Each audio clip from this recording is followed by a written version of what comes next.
গত সপ্তাহ জুড়ে দক্ষিণবঙ্গ জুড়ে বৃষ্টির দাপট চলেছে। হাওয়া অফিস বলছে সেই দুর্যোগের মেঘ কেটেছে। এই মুহূর্তে তেমন কোনো ওয়েদার সিস্টেম না থাকায় হালকা ও মাঝারি বৃষ্টিপাত ছাড়া তেমন কোনো বৃষ্টিপাতের সম্ভাবনা নেই।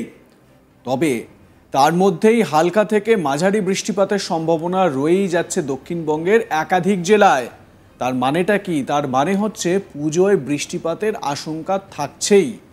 হাওয়া অফিস বলছে দক্ষিণ পশ্চিম উত্তরপ্রদেশ ও তৎসংলগ্ন এলাকায় বর্তমানে একটি ঘূর্ণাবর্ত অবস্থান করছে। এর জেরেই দু এক পশলা বৃষ্টির সম্ভাবনা রয়েছে দক্ষিণবঙ্গের একাধিক জেলায়। এই বৃষ্টি হবে কলকাতা সহ দক্ষিণবঙ্গের একাধিক জেলায়। দক্ষিণবঙ্গে ২ পরগনা, নদিয়া, মুর্শিদাবাদ, বীরভূম এবং পশ্চিম বর্ধমানে দু এক জায়গায় বিক্ষিপ্তভাবে বজ্রবিদ্যুৎ সহ বৃষ্টিপাতের সম্ভাবনা থাকছে। ১, ২, ৩ তারিখে দক্ষিণবঙ্গের জেলাগুলিতে কিছু জায়গায় হালকা থেকে মাঝারি বৃষ্টির সম্ভাবনা রয়েছে। তার মানে মহালয়ার দিন বৃষ্টিপাত হবে। এবার আসি উত্তরবঙ্গের কথায়।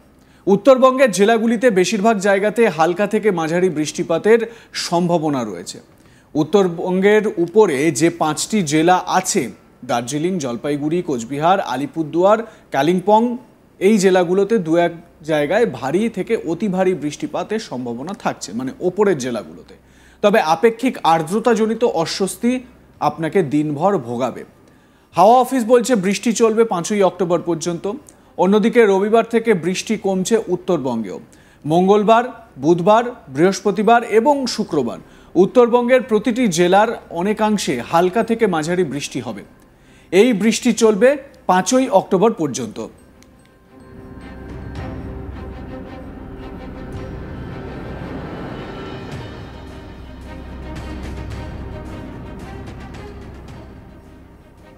অর্থাৎ অক্টোবরের ১ থেকে ৩রা পর্যন্ত বৃষ্টিপাতের সম্ভাবনা থাকছে। অর্থাৎ মহালয়া ২রা অক্টোবর, সেই ২রা অক্টোবরে বৃষ্টিপাতের সম্ভাবনা রয়েছে, এমনটাই জানাচ্ছে হাওয়া অফিস। আবহাওয়াবিদ সৌরিশ বন্দ্যোপাধ্যায় কি বলছেন শুনুন। চালা আমি আরে আজকাল মেয়েরা প্লেন চালাচ্ছে। আনমোল ড্রিম লাইট খাস্তা বিস্কুট, খুব তাড়াতাড়ি শিখে গেলে। কাল থেকে প্লেন চালাতে শিখবো। স্বাদ স্বপ্নের।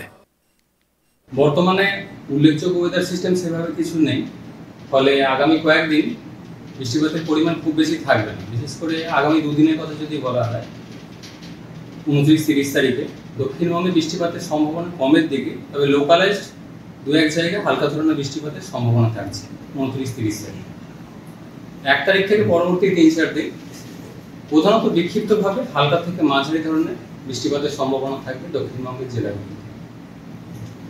দিনের তাপমাত্রা কিছুটা বেশি থাকবে, যেমন কলকাতা পার্শ্ববর্তী অঞ্চলের জন্য সর্বোচ্চ তাপমাত্রা ৩৩ থেকে ৩৪ ডিগ্রির কাছাকাছি থাকবে আগামী কয়েকদিন। সর্বনিম্ন তাপমাত্রা ২৭-২৮ ডিগ্রির কাছাকাছি। অন্যান্য জেলাগুলোতেও দিনের সর্বোচ্চ তাপমাত্রা কিছুটা বেশি দিকেই থাকবে আগামী কয়েকদিন। উত্তরবঙ্গের জন্য যেটা বৃষ্টিপাত, ভারী বৃষ্টি যেটা চলছিল গত কয়েকদিন ধরে, সেটা আজ থেকেই কমবে। আগামী ২-৩ দিন প্রধানত উত্তরবঙ্গে বিক্ষিপ্তভাবে হালকা থেকে মাঝারি ধরনের বৃষ্টিপাতের সম্ভাবনা থাকবে। ২ তারিখ থেকে পরবর্তী ২-৩ দিন আবার কিছুটা বাড়বে বৃষ্টিপাত উত্তরবঙ্গের, বিশেষ করে উত্তরের জেলাগুলো, দার্জিলিং, কালিম্পং, জলপাইগুড়ি, কোচবিহার, আলিপুরদুয়ার, এই সাইডে। আগামী ২-৩ দিন প্রধানত বিক্ষিপ্ত হালকা থেকে মাঝারি বৃষ্টি, যেটা চলছিল ভারী বৃষ্টি, সেটা কমে যাবে। ২ তারিখ থেকে আবার একটু বাড়বে উত্তরের জেলাগুলো, বিশেষ করে উত্তরবঙ্গ। মহালয়ার দিন দক্ষিণবঙ্গে যদি বলা হয়, তো বিক্ষিপ্তভাবে বৃষ্টিপাতের সম্ভাবনা থাকছে হালকা থেকে মাঝারি ধরনের। খুব একটা উল্লেখযোগ্য সেরকম কিছু নেই। হ্যাঁ, বিক্ষিপ্ত বৃষ্টি অর্থাৎ সব জায়গায় যে বৃষ্টিপাত হবে সেটাও না, কিছু কিছু জায়গায় বৃষ্টিপাত থাকবে। মেনলি বিক্ষিপ্ত হালকা বৃষ্টির সম্ভাবনা, দু এক জায়গায় তো মাঝারি ধরনের বৃষ্টির সম্ভাবনা দক্ষিণবঙ্গে।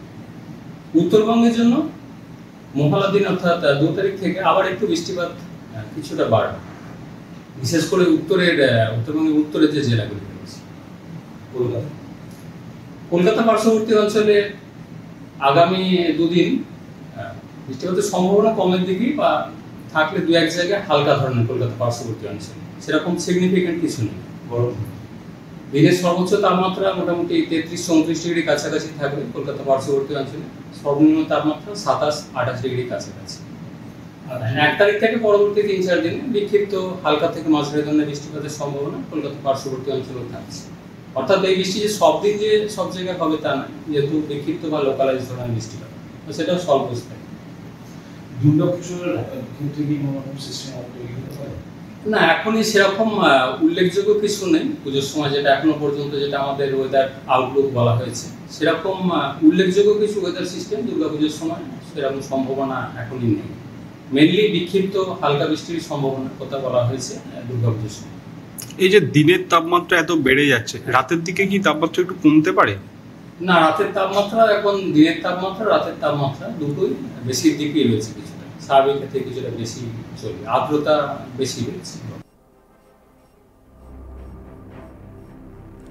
আপনাদের শোনালাম আবহবিদ সৌরিশ বন্দ্যোপাধ্যায়ের বক্তব্য। তিনি বলছেন যে দক্ষিণবঙ্গে সেভাবে বৃষ্টিপাতের সম্ভাবনা সেইভাবে নেই, মানে বৃষ্টিপাতের যে সম্ভাবনা সেটা কিছুটা কমে এসেছে। কিন্তু ইন্টারেস্টিং বিষয় হচ্ছে তিনি যেরকম বললেন যে হালকা থেকে মাঝারি বৃষ্টিপাত হতে পারে। আমরা যদি পুজোর আমেজটার কথা ধরি তাহলে এই 2রা অক্টোবর মানে অক্টোবরের দ্বিতীয় দিন, সেই দিন থেকেই তো পুজোর আমেজটা পড়ে যাচ্ছে, কারণ মহালয়া মানেই পুজো চলে আসা, এবং সেই জায়গা থেকে এই যে পুজোর কেনাকাটি রয়েছে এবং তারপর পুজোর এই কয়েকটা দিন মানে পুজোর আগে ভাগের যেই কয়েকটা দিন পাওয়া যায় সেখানে শপিংয়ে বেরোতে হয়, বিভিন্ন মার্কেটে ঘুরতে হয়, সেখানে গিয়ে কেনাকাটা করতে হয়। সুতরাং সেই জায়গায় বৃষ্টির ভ্রুকুটি কিছুটা হলেও থাকছে, হালকা থেকে মাঝারি বৃষ্টিপাতের ভ্রুকুটি থাকছে, এমনটাই পূর্বাভাস আলিপুর আবহাওয়া দফতরের। তো আমার পরামর্শ হচ্ছে যদি মার্কেটিংয়ে বেরোন বা শপিংয়ে বেরোন তাহলে অবশ্যই ছাতা ক্যারি করবেন সঙ্গে, এবং সেই ছাতা ব্যবহার করবেন, অযথা ভিজবেন না, তাহলে পুজোয় ঘর থেকে বেরোতে পারবেন না, সর্দি কাশিতে সমস্যায় ভুগতে পারেন। তো এটা হচ্ছে গিয়ে পুজোর যে বৃষ্টির আপডেট, সেই আপডেট আপনাদের সামনে দিচ্ছি। কিন্তু যেটা দেখা যাচ্ছে যে বঙ্গোপসাগরে একটা সাইক্লোনিক সার্কুলেশন তৈরি হয়েছে, এবারে এর জেরে বৃষ্টিপাত আরও বাড়তে পারে কিনা সেই সম্ভাবনাও বা সেই আশঙ্কাও কিন্তু উড়িয়ে দেওয়া যাচ্ছে না। তার কারণ আমরা এই বৃষ্টির যে স্পেল যদি দেখি তাহলে লাস্ট কয়েক বছরে দেখা যাচ্ছে যে পুজোর সময় বৃষ্টিপাতের সম্ভাবনা ভীষণ রকমভাবে থাকছে, এবং দেখা যাচ্ছে তাতে করে যদিও মানুষের উৎসাহ উদ্দীপনায় ভাটা পড়ে না পুজোতে, কিন্তু এই যে বৃষ্টিটা কোথাও না কোথাও পুরো যে পরিস্থিতি মানে যেই প্ল্যানিংগুলো থাকে সেগুলোকে কিছুটা হলেও ম্যাচাকার করে দেয়।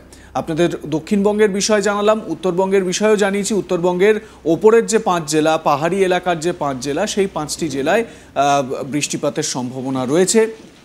একই সঙ্গে দক্ষিণবঙ্গে বেশ কিছু জায়গায় বৃষ্টিপাত চলবে।